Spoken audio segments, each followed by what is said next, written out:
You haven't seen him. Okay, you haven't seen him. No.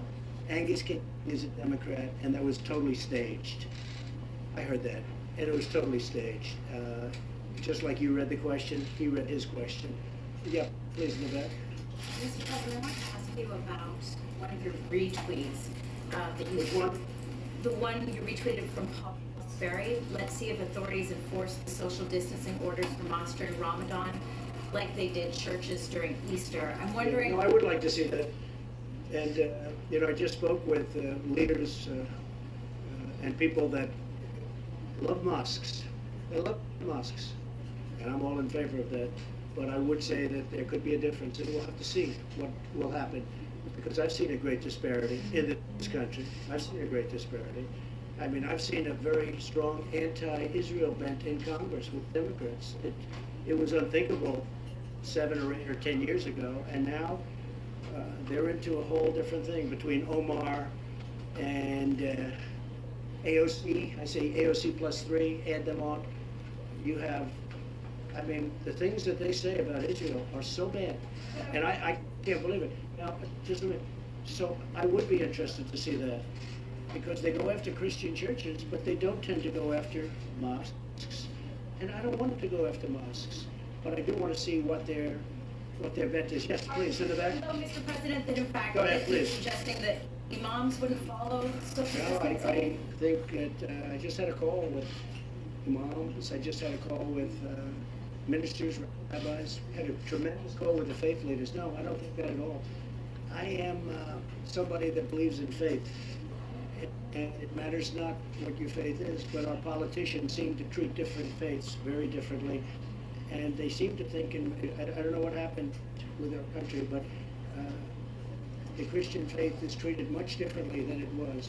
And I think it's treated very unfairly. Yes, please, go ahead. I just want to ask you if the Department of Justice will in fact support. Go again, please. Thank you, Mr. President. The Paycheck Protection Program saved an estimated 15 million jobs. It's run out of money. The Democrats, specifically Nancy Pelosi, have been blocking that funding. Do you know why Speaker Pelosi is dragging her feet on that? Well, she thinks it's politics. I don't think it's good politics. Nancy Pelosi's been blocking it. Schumer's been blocking it. And I think they think it's good politics. I don't think it's good politics. I think it's bad politics, but I don't care about the politics. It's so great for our country, because we're going to have all of these companies that are, it's a bigger employer. Let's say it's the same, but essentially it's the same power, all of these small businesses added together, as the big companies. It's about 50-50. And it's so important. And they will be scattered if we weren't able to do what we're doing. And essentially, we're giving these small businesses that won't make it, they can't because they're closed. We're giving them money to take care of their employees, so when we open, they can get back into business. It's been a very popular plan, even with Democrats. I think it basically passed unanimously twice, the first section, which is $350 billion. So we're trying to get 250. Nancy Pelosi is blocking it. She sits in her house in San Francisco, overlooking the ocean, and she doesn't want to come back. She doesn't want to come back. She doesn't want to come back to D.C. She's got to get back and get this thing approved. Very important. Please. Dr. Burke, if I may, you again praised the American people for doing their bit over the past few weeks. But what goes through your mind when you see photographs of crowded beaches in Florida? Is that a concern for when we start seeing some of these restrictions being lifted? Well, as I described, we go metro by metro, county by county, and so I'd have to link that with a specific county and look at their case rates.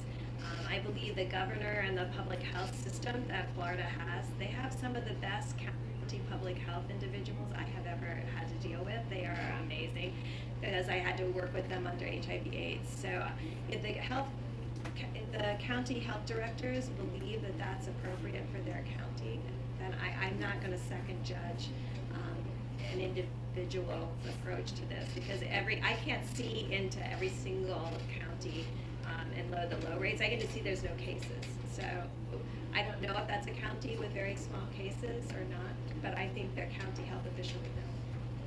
And Megan, the counties, as you know, are really free of this horrible enemy. So we're opening up. You'll be seeing a lot of this country start to open up fairly quickly. Yes, please. Thank you, Mr. President.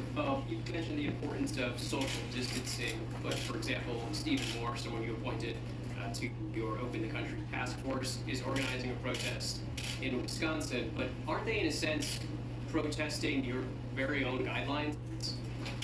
Well, we have flexibility. I didn't see what Stephen said. I can tell you he's a very good economist. He's been calling shots right. He said we need to be the Rosa Parks of government injustices.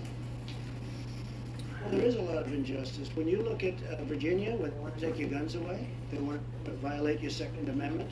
When you look at, I mean, I'm getting along very nicely with the governor of Michigan, but she has things, don't buy paint, don't buy roses, don't buy, I mean, she's got all these crazy things. I really believe somebody sitting in their boat in a lake should be okay. They shouldn't arrest people. Some of them are being unreasonable. I really believe that they're being unreasonable. But I think Virginia's a great case though, because they're using this, they're trying to take your guns away in Virginia. And if people in Virginia aren't careful, that's what's going to happen to them. So yeah, I mean, I could see where he's coming from. I think it's a strong statement, because hopefully this will be open very soon for all of us. But some have gotten carried away. They have absolutely gotten carried away. They're protesting your social distancing guidelines? I don't know. I mean, I notice there are a lot of protests out there. And I just think that some of the governors have gotten carried away. You know, we have a lot of people that don't have to be told to do what they're doing. They've been really doing everything we've asked them. We have a few states where, frankly, I spoke to the governors and I could have gotten them to do, if I wanted, to do what would have been perhaps politically correct. But they've been doing incredibly anyway. And as one of them said, everybody's doing exactly the same. In fact, our record is better than states where they're under a mandate or, where they've agreed to do certain things. But we have some great states out there. We have incredible people in our country. And for the most part, that is a strong statement, but I understand where it's coming from. And I think one of the greats would be one of the really important places that people really have to start looking at is what's going on in Virginia, because that's a mess with really a governor that's under siege anyway. Yeah, please. Thanks, sir. No, with the beautiful head of white hair. Go ahead. I'll tell you if I like his hair in about a minute after he asks the question. On that point, though, does the tweeting about, in the case of Virginia, linking the Second Amendment to some of these issues about lifting some of these restrictions in the states, not potentially pose a concern for the governors and civil unrest and potentially in those cases? And I have a second question. Well, I think just for that question, I think that's an easy one. That's not even